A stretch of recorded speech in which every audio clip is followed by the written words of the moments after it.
weather first. Summertime has returned big time this week for all of the lakes. There's some thunderstorms down in Ohio tonight where active weather alerts have been up. Our thunderstorms return Wednesday here in the Motor City. 66 our low tonight. Scattered storms Wednesday, 86. Mostly sunny and hot Thursday, 92. I'm Scott Laurie Moore at the Weather Channel on News Talk 760 WJR.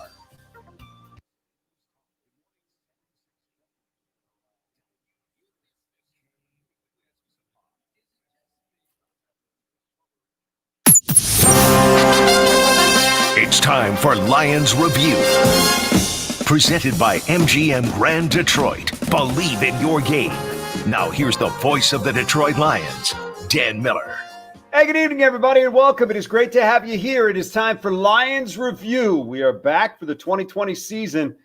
What a long, strange trip it's been from the last time we were with you until tonight. Michael O'Hara alongside Lomas Brown in a little bit. Dave Burkett will join us as well. But, Michael, it is great to see you, and we'll get to what happened today. But, you know, I think we're all just kind of very happy to be here now because we did not know for a while if this thing was going to – we don't know where it's going, frankly, but we didn't even know if we'd get to this point.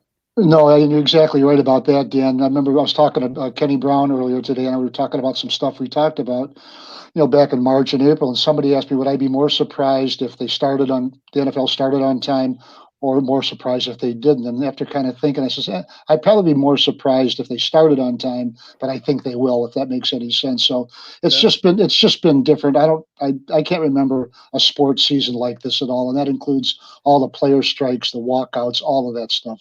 This is different at every level. I give the NFL lots of credit, though, because they were in a great position. And I always need to clarify this, as good as anybody can be in a pandemic. But from a how do we do this point of view, they got to watch pretty much everybody else. They weren't in the middle of a season like basketball and hockey or trying to start a season like baseball. And they got to learn from what everybody else did.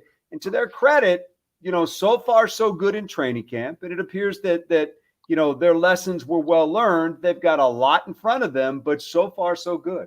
I remember when we got back from the combine in like late February, early March, and about a week or so after that, you started to hear about how the virus was spreading and people were getting sick, and the you know, the body counts and the body and all that were starting to pile up. And Roger Goodell, whoever thought this out or whether it's Roger's idea, said right from the beginning, we're going to start on time. We're going to do free agency on time.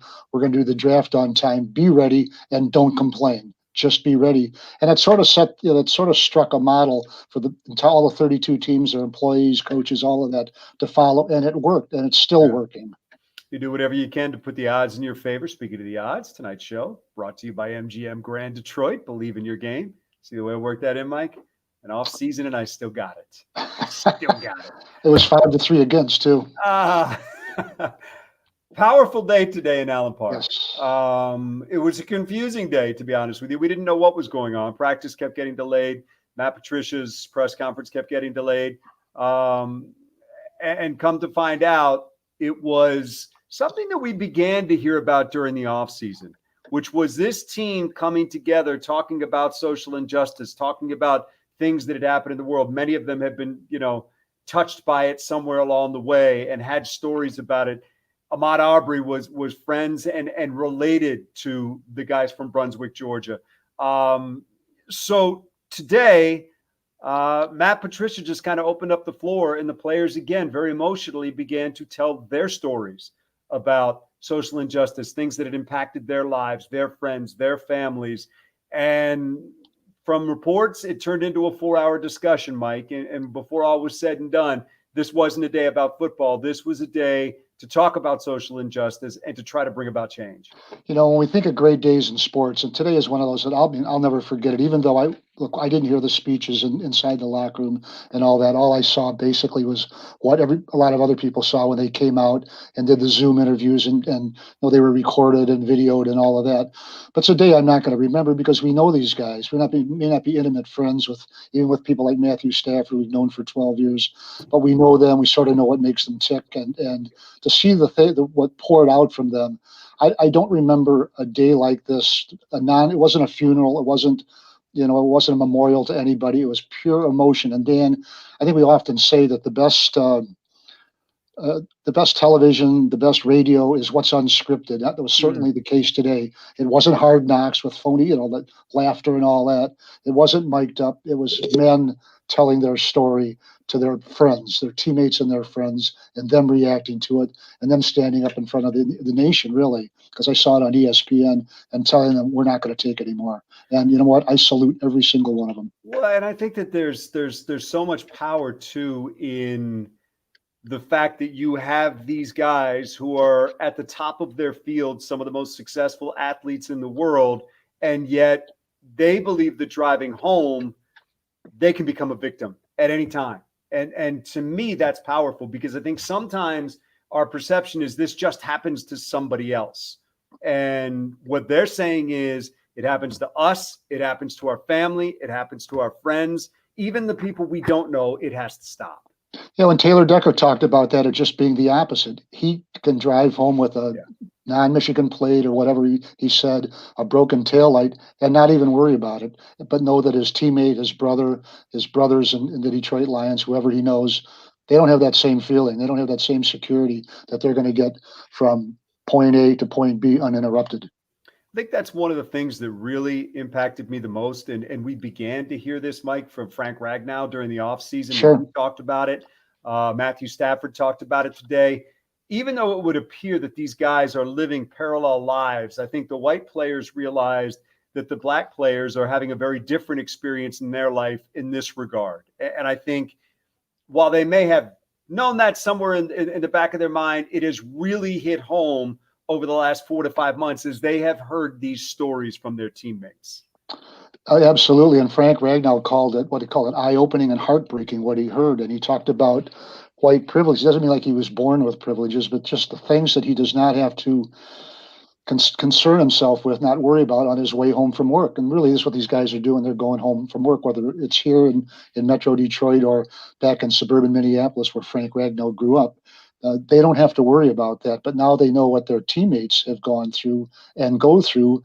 And these teammates also have aunts and uncles and cousins and brothers and grandparents who just imagine and multiply this by five and then five more and 10 more. And it's no wonder they feel the way they do.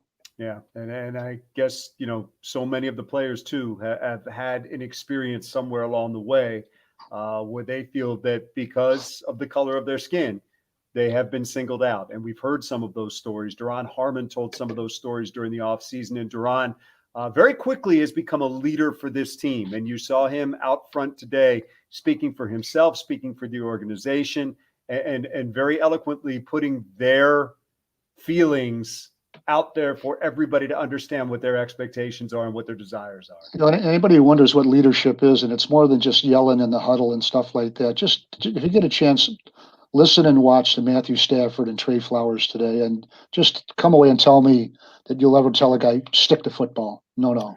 There's no stick to football with this. Those were two guys. They all were, Dan, not just those two, but those two to me really stood out. Just the way they commanded the situation and expressed what they wanted to express. And Trey Flowers, I mean, what a voice.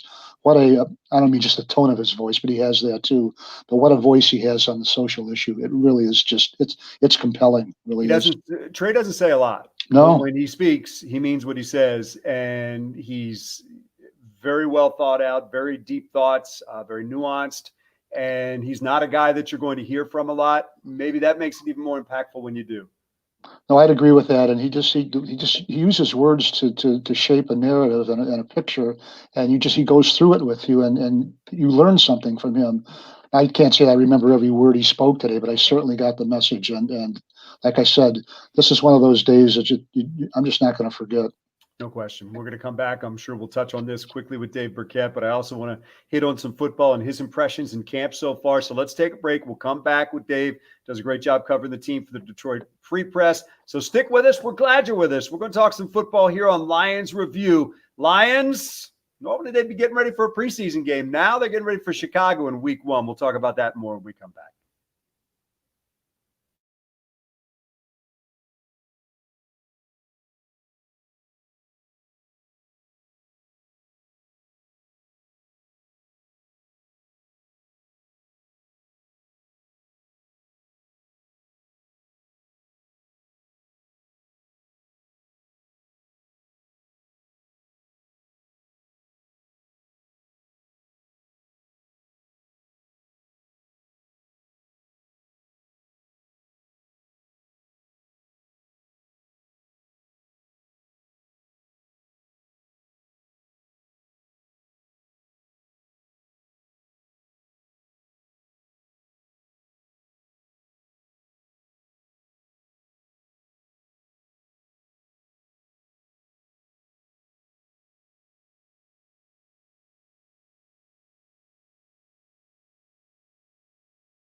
back to more Lions Review.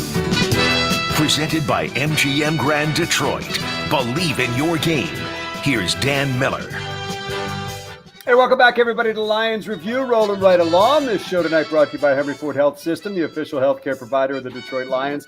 I am just blown away by the picture of Dave Burkett they have up on the screen with a tie on. I don't remember seeing Berkey with a tie very often. Dave, what year is that from?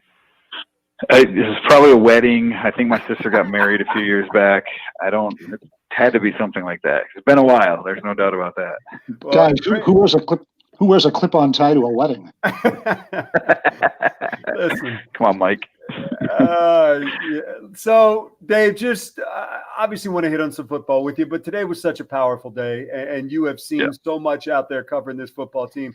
Just off the top, your impressions of this day.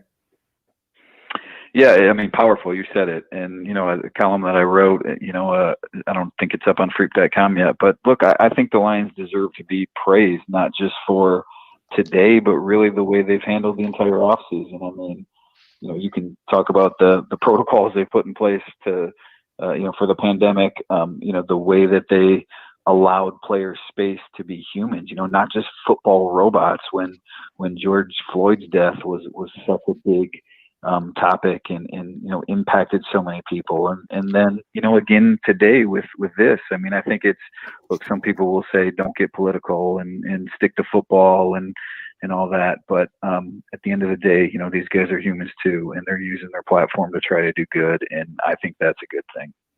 Yeah, I don't think there's any question about that. Let me get to some football with you as we welcome you in. Dave does a great job covering the team as a beat writer for the Detroit Free Press. Big picture, what has jumped out at you about camp so far? We got a week behind us, basically, in terms of what we've been able to watch. What's been the headline for you? Mostly that I've missed Mike O'Hara. That's the big one. It's the same. It's just not the same out there. Where's that voice coming from? No one to pick on. That's the big thing. But no, look, I mean, on the football field, I think, and we probably knew this before camp, but this offense is going to be really good, right? I mean, Matthew Stafford and Kenny Galladay, and if those running backs are healthy, Marvin Jones made a phenomenal catch the other day. If TJ Hawkinson takes a step forward, we think he's going to be. I think this offense could be really good, and there's still some question marks on defense, but the defense has had its moments too. And look, it's early. There's no games. There's nothing really to judge it on. But I'm optimistic about what this fall will hold for the team. Go ahead, Mike. Yeah, I was wondering that when you talk about TJ Hawkinson, we always look at a jump for a rookie from year one to year two. But why does it seem like it's going to be bigger for TJ than it is for the average rookie? Is it just injury related from last year, or is it getting acclimated to the pro game? Yeah, number 8 pick, you sort of expect, that big jump when you're that type of talent. I will say this, when we got him on the video conference earlier this summer, last week, I think it was, and, he was talking about still being protective of that foot, and that raised a little red flag with me. It's been, 8 months, and if the foot is still an issue, you kind of, wonder if it's going to be a problem this year. But then watching him in practice, it doesn't seem like it's an issue. He seems to be having fun out there. He's scoring touchdowns and spiking the ball and, doing some of the things that just make it seem like he's a little more at ease in year two. And you guys know it. I mean, that's a big thing with young guys, right? You come in and your head is spinning and things are going so fast, and, you got to worry about, your assignments in every aspect of the game. And maybe sometimes just having some of that time off just allows you to breathe, and that helps you to become a better player and have more fun like you've been used to your entire life. And one other thing. Go ahead, Dan. Yeah, just one other thing, Berkey, about Hawkinson. When I saw him on that Zoom interview, he certainly filled up that screen. He's been lifting weights in the offseason. Big. Yeah, absolutely, and that's going to help him because obviously one of the reasons the Lions drafted him in the top 10 was because they liked his abilities and to do a little bit of everything, block in the run game and pass protect and catch the ball and honestly, I say small, right? Comparatively, when I looked at him, he didn't strike me like some of the other tight ends you see across the league that he was as big as some of those guys last year. But you're right, Mike, seeing him this year, and it looks like he's put his body through a little bit of a transformation. Talking to Dave Burkett, Lions beat writer for the Detroit Free Press. And Dave, we caution ourselves not to get carried away with what we see in camp, but year after year, as we sit there and watch, you kind of can't help yourself but draw some conclusions. And I think the early ones on Quintez Cephas have been kind of like, wow, he's really flashed out there. Look, we'll see where it goes, but for the opportunities that he's had so far in Allen Park, it's been really impressive. Absolutely. And, I'm with you, Dan, that we'll see what how much he contributes, because obviously the Lions return their top 3 receivers. And so maybe there's not a huge opportunity this fall. And even if there is, we've seen guys that have great camps that it doesn't always translate. But the one thing about Cephas is that he always seems to get open, and you sort of look at him and he's not the fastest, and maybe he's not the shiftiest, but at the end of his route, when he makes his break, he's always getting some separation on a cornerback. And early on, it was Jeff Okudah. So it's not like he's playing against, guys that aren't going to be on the field come this season. So, when I talk about the Lions doing everything right this offseason, I think you can throw the draft in that too, that at least the early returns are that, they're going to have a lot of players that are contributors both this year and down the road. Yeah, and also another young guy I'd like to see is that 5th-round pick, Huntley. Now, I don't know, haven't seen much of what he's done or heard much of what he's done, but he looks to me like he could add something across the board for that team too. I tell you what jumps out to me, Dave, is when he turns to go upfield, those jets come on pretty quickly.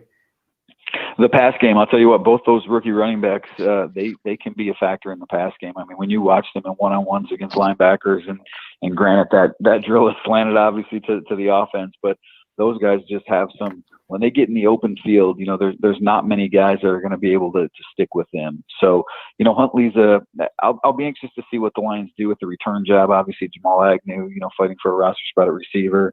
If Huntley's the guy that they feel comfortable returning the football, and he had a couple drops, on punts the other day, but he was a really accomplished kick returner in college. You could see him have that role as well. We are cautioned not to take anything into reps that we see at training camp. I know you wrote a piece on it. We've seen Tracy Walker, it seems, more with the 2s than the 1s, which I think we were all kind of wondering what was going on there. What do you think is going on there? All right. Well, I think it's, probably just trying to get some communication down with, in case he needs to play that deep safety spot that Duron Harmon's probably going to play a lot of, and getting him some reps there. But look, we saw it happen last year with Graham Glasgow, where, they said, don't worry about it. And yeah, it's competition. Graham's the number 1 guard. I think we all sort of thought that. And then they continue to rotate him throughout the season. And I think a lot of people were scratching their head at kind of why. And if that's the case with Tracy Walker, I'll be the first to say that, this fall, that I wouldn't understand it. To me, Tracy Walker is the best safety on this team. I think he should be on the field as much as possible. I think he has a very bright future. And so it doesn't make a whole lot of sense to me, truthfully, why he's playing with the second team right now. Hey, Burke, I got about a minute left here, so let me just ask you, fill in the blank here. If it happens, this defense will be better because blank. Take it away. Well, the pass rush, if they're going to take a step forward this year, I think a lot of it's going to have to come with that pass rush. They have a talented secondary. It's young in spots. It's going to take some time to gel in spots. And so I think they're going to need more out of that pass rush. And that doesn't just mean that defensive line, they have some versatility at the linebacker spot, some depth at the linebacker spot. So I think if they do that, if they get that pass rush, they'll be able to create some of the turnovers. They'll be able to give their secondary some of that help that they need to be, at least an average defense. Dave, great stuff. We appreciate it. We'll see you out there in Allen Park, buddy. All right, guys. We'll see you soon. Thank you. There's Dave Burkett, who does a great job covering the Lions for Detroit Free Press. And, Mike, you've been through this so many times that I'm sure year after year you tell yourself, okay, don't fall in love in camp. Don't fall for the head fake in camp and go the other way. But it's hard to do when you're watching out there and guys flash or guys struggle one way or the other. You draw conclusions, and then you see whether or not they match up to the regular season. No, absolutely. They had filled some gaps one year, coming off a 7-9 season, signed a bunch of veterans to play a scheme, and I predicted they'd go 9-7. Dan, that was 2008. They did not go 9-7. You were feeling awful bold when they were 4-0 in the preseason. You thought you'd undersold. Bet the over, and it was over. I was right. It was over. Yeah. No, it's but I think Matt Patricia talked about it this week. A lot of close games last year. Find a way to make a couple more plays. To his credit, he said, "Yeah, that's a factor," but also is a factor that we're a different team. Teams we're playing are going to be different teams. You really do start over. But there's a lot of things that are happening out there that I think are easy to like. We'll talk to Lomas Brown about some of those when we come back. We're glad you're with us. It's great to be back talking about some football here. This is Lions Review, which is brought to you by Comerica Bank. Experience full-service banking at Comerica Bank. Learn more at comericabank.com. So when we come back, former Lions first-round draft pick, now my partner right here on Lions Radio, Lomas Brown, is going to join us. I want to pick his brain on this offensive line because for all we talk about in the offense, this offensive line is going to be a huge part of that equation. Just protecting Matthew Stafford. They want to run the ball. Will they be able to do those things? We'll talk to a guy who knows all about it when we come back on Lions Review.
back to more Lions Review.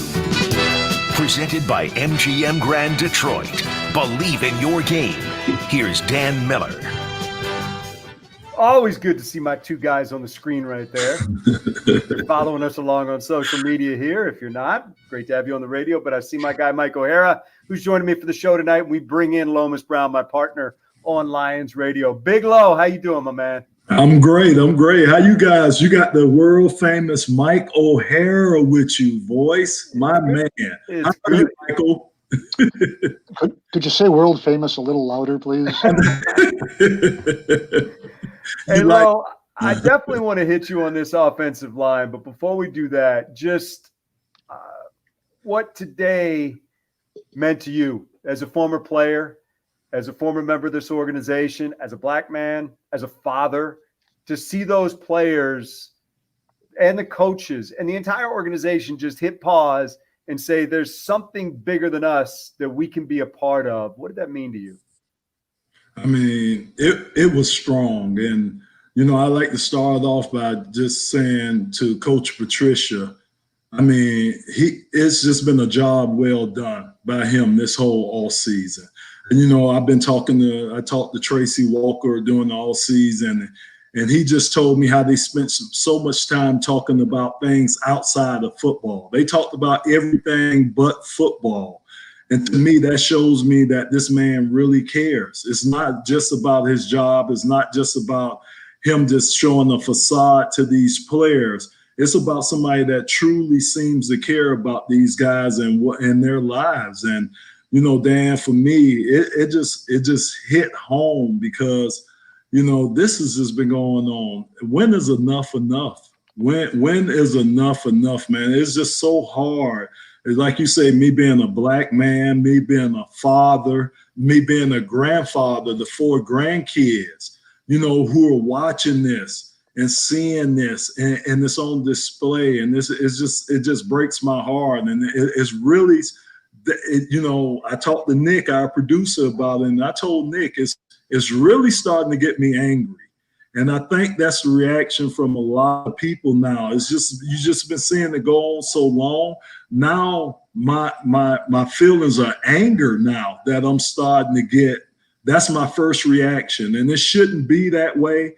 But I mean, it's just starting to get that way because the more and more I see it, the angrier and angrier I get because I just don't understand why it keep happening. Lo, let me get to the offensive line here because obviously that is your bread and butter. And I've been out there with you when you and I are kind of watching the one-on-one drills, and I said, okay, you let me know who won. Let me know who won. So just look, what are you looking for this offensive line? Because we can talk about the offense being good all we want, and it seems like the pieces are there, but that piece has got to come together. Yes, the chemistry part, the unspoken language that these guys have to have, working like a hand in the glove. Those are things that you only get through practicing with a guy, through being next to that guy, going through certain situations and being put in different situations to see how you will react, how the offensive line will react as a group. And, you know, it's hard. It's hard. These guys are trying to simulate it as much as they can in practice, but a lot of things that they couldn't do during the off season, technique work, you know, doing the fundamental things that you normally work on during the off season, you can't do that. And believe me, the offensive line, I would say probably 70, 80% of it is your technique. Because if you start off with a bad technique, it's going to make it very hard for you to have a good block on that play. You know, if you start off bad, it's just hard to recover from it. So to me, that's going to be the big difference with our offensive line. Will they be able to get that chemistry together in enough time, especially with the season closing upon us real soon? You know, Lomas, in a regular offseason, we might be talking about the 3rd-round pick, Jonah Jackson from Ohio State, as just a plug-and-play right guard. But is that realistic with this offseason and with this training camp, this, you know, time squeeze in training camp to get a rookie ready to play, ready to start? Mike, that's a great question, and I hate to be him, man. You know what I'm saying? I hate to come in, but he could do it. It could be done. It could be done. I did it. It's been done. I've seen other guys do it before. So I think it could be done. But it's going to be hard, Mike, because at least I had the benefit of a mini camp. I had the benefit of OTAs, whatever they called them back in the day when we were going through it. But I had the benefits of those as a rookie. He really didn't have the benefit of being able to go through that stuff. So it's going to be tough on the young man, and we'll only know once they get into real action, but it can be done. Yeah, you had the benefit of preseason games too, Lo. That's the one Absolutely. thing these guys are not getting. And that's, you and I joked about it before, but I think there are certain positions, we made fun of Herman because Herman never wanted to play a preseason game ever. But there are certain positions where it does matter. And I think offensive line is one of those. It is, because, again, you got to work as a group. Those divas, as I call Herman and those guys. I mean, they're individual guys. Your quarterback, the individual guy, running back, they're individuals. But that offensive line, we don't really get those individual stats. So we have to work as a group. And believe me, getting 5 guys to be on the same accord 80 plays of a game, that's hard to do. So you're right. It's a lot harder for the chemistry to come together when you're not able to practice together on the offensive line. Go ahead, Mike. We also talk about, the Lions not being able to hold leads, and a lot of it falls on the defense. But Lomas, how much falls on the offensive line, the offense in general, and the front 5 on 3rd and 2 to grind out 2 yards of first down and keep the clock moving? Absolutely, Dan. Hear me all the time. Attitude plays. It is, my man. They attitude plays, and that's what it's all about, Mike. It's your attitude. But again, you have to. I always say this, Mike. Run blocking is aggression. You're going forward. You're pushing forward. You're moving that guy. Pass blocking is passive. You're retreating. You're taking the block. So again, we've been a pass-happy team because we haven't had a run block. So anytime you get that passive movement, and that's part of your game, it's a large part of your game, pretty much your attitude is that way. So when it's time to ramp up your attitude and get those 2 yards, it's hard to do it. That's why, to me, man, you got to consistently run the ball through a game. Even if it's just for show, you got to be able to do it, because your offensive linemen mentally, your offensive linemen need to stay into the game, especially in aggressive mode like that. I think everybody's waiting to see what kind of step Taylor Decker will take forward this year. And I think, Lo, so far so good. We've seen him and Trey Flowers in some really good battles so far in camp. And that's how you get better, Dan. I mean, me and Mike Cofer and Mike, you know how Mike Cofer. Absolutely. Oh, that guy, it was terrible, man. I used to hate practice some days because this guy going to give you the business every day, but it made me better. It really did, because there weren't too many guys that had the motor of a Mike Cofer and had to face him every day like I did. So you're right. I'm glad to see these individual battles going on, especially Trey and Taylor Decker getting after it like that. And even on the inside with Frank Ragnar and Danny Shelton and some of those big guys in there. I'm glad to see that competitive nature going on in there. And what about Deandre Swift? If you've got a guy who could accelerate through just a crack, does that make the defense, a linebacker, to play a little bit on their heels? And doesn't it give you a little bit of a chance to dominate that interior area when they have to honor that running back who can turn 3 into 15? Absolutely. I mean, I had the benefit of having Barry behind us, and believe me, that helped me with my pass rush. I'll tell anybody this day, if you got a Barry Sanders sitting in your backfield, the defensive end, he gonna rush you. But believe me, he can't rush you like he wants to, because he has to always be aware of Barry getting the ball. And it's the same way with Deandre Swift, because again, Mike, those defensive ends, when they rush, they try to rush with contain, so that they have to stay on the outside. You got a guy like Deandre, who's an outside threat that can get around, contain. Those guys have to be a little careful. So you just can't sell out like you would during a regular pass rush, especially when you have talent and running backs in the backfield. And I had one of the greats. Yeah, you did. No question about that. Hey, Lo, final thing. You were on teams that won games. You were on a team that won a Super Bowl. what's the next step for these guys? If you could speak to that locker room and tell them, guys, here's the most important thing that you need to do to go from last year, which you kind of throw out a little bit because Matthew got hurt, but to take that next step, to be a factor, to be there in December, what would you tell them? My biggest thing, and I think they're getting it, Dan, the one thing I always thought that was missing from the team is that alpha dog or those leaders in the locker room. And we always knew Matthew was quiet. He's a quiet leader. Reminds me of Barry Sanders in a lot of ways. A leader, but don't say a lot. You have to have those guys in that locker room that aren't afraid to speak up. Trey Flowers seems to be one of those guys. Deron Harmon, he seems to be one of those guys. Taylor Decker stepping up. These are the guys that you need, because we always say during the 16-game season, you're going to have those ups and downs. You're going to have some pitfalls, and you're going to have somebody that's able to help navigate the sails and keep things going smoothly. And it's got to be somebody in that locker room, because that's where things are going to happen at. The coaches can't always police the locker room. You got to have the right guys in there. We had them back in the 90s. I think right now, with how these guys are stepping up and how they're voicing their opinion about different things outside of football, right? They're still showing me the leadership qualities. I think they're going to be all right, especially when things start going bad during the season, which we know they are going to go bad during the season. Well, good stuff, my man. We appreciate you. We'll look forward to seeing you out in Allen Park. Thanks a lot. Anytime. There he is, the big man, Lomas Brown, joining us right here on Lions Review. We'll take a break, come right back. Final thoughts with Mike O'Hara on the other side. Stick with us.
back to more Lions Review. Presented by MGM Grand Detroit. Believe in your game. Here's Dan Miller. All right, welcome back, everybody. Closing moments of this edition of Lions Review. Mike O'Hara alongside. Thanks to our guest tonight, Dave Burkett and Lomas Brown. Michael, I think if there was one thing that kind of coming into camp I wanted to see, it was after the offseason and after, everybody learned about the fact that there weren't going to be any fans in the stands or anything else. Did it feel like football? Did it feel like everybody understood that when they lined up against Chicago on September 13th, it was going to count? And you know what? It absolutely does. And I think, going back to what Dave Burkett says, that goes a lot to Matt Patricia, Bob Quinn, and the environment that they have set up in Allen Park. Yeah, we talked just a while ago at the start of the show about what Goodell's message to the teams: be ready and don't complain. And I think the Lions took that to the absolute limit. I was thinking about this, and I was talking to another guy this afternoon about this little thing. But if they had off-season awards in the National Football League, I think Matt Patricia might be the coach of the preseason, the coach of the off-season. What he's done with that team, the way those men just seem to follow him now. Year 3 could be a big year for Matt Patricia. Yeah, and we know it is a big year in terms of having to win, but he has set the tone. And I think the Matt Patricia that we have seen from year to year, and it's a tough thing to quantify, but confidence seems like a funny word because he's always had confidence, but it just seems to me he has been a different guy from year 1 to year 2 to year 3. And the year 3 looks much more polished and much more understanding of everything going on around him and how he has to handle everything. Absolutely. And the 2 coaches who preceded him both made the playoffs in year 3. So maybe the 3rd is the charm for him. Well, and we understand, I think, what the work that has to be done is. We've kind of talked about it a little bit. I think nothing's kind of changed from the offseason, Mike, where we said, you know what, offense is going to be pretty good. It's about that defense. And I think we all thought that defense was going to be pretty good last year, and it was really bad. And now it's just about, okay, a lot of new guys on there. How do they acclimate? How do you put them in? How do you utilize them? And what's the end product look like? Well, I think they're better, aggregately in a lot of the positions. If you look at the secondary, they traded away Darius Slay, but I think what I'd call their top 4, I think, is better than their top 4 last year, and that's with Okudah, the draft pick, the second-year player, Amani Oruwariye. I think he's going to be a contributor, a big, tall kid, 6'2", and then I just think they're going to be better in their 4 guys in the secondary, and I think the front seven is going to be better. And Oruwariye has gotten a lot of running camp. He has certainly got the reps out there, and I think they want to see what he can do. Patricia loves those, in the secondary, he likes the long guys, and he loves big linebackers. There's a type he has, and Oruwariye, from the moment they drafted him, seemed like one of those guys. And I think he's also somebody that, there were plenty of people out there that believed that he should have gone higher than he did in that draft. You are what the draft says you are when all is said and done. But once you get here, you have every opportunity to prove yourself. Yeah, let's keep in mind Desmond Trufant, the free agent they signed, has been a starter his entire career for a reason. They didn't just hand him this job. So I think, like I said, I think the front 4 will be better. And I also think, when I say the front 4, I mean the top 4 cornerbacks. And I also think the front 7 is going to be better. Just something about it seems to be materially better. They had a lot of guys they were counting on last year. They were either hurt or underperformed. I think they got a chance. Maybe not to be all pros in there, but to really make a difference. Yeah, right off the bat, 2 guys that they hope will be big contributors, and Mike Daniels and Snacks just weren't Mike Daniels and Snacks last year. And it was tough from the word go for that defense. Michael, great stuff. Always good to be with you, my friend. We'll look forward to talking to you again next week. Thanks, everybody, for joining us. That's going to do it for this week's edition of Lions Review. Great to be back. See you soon.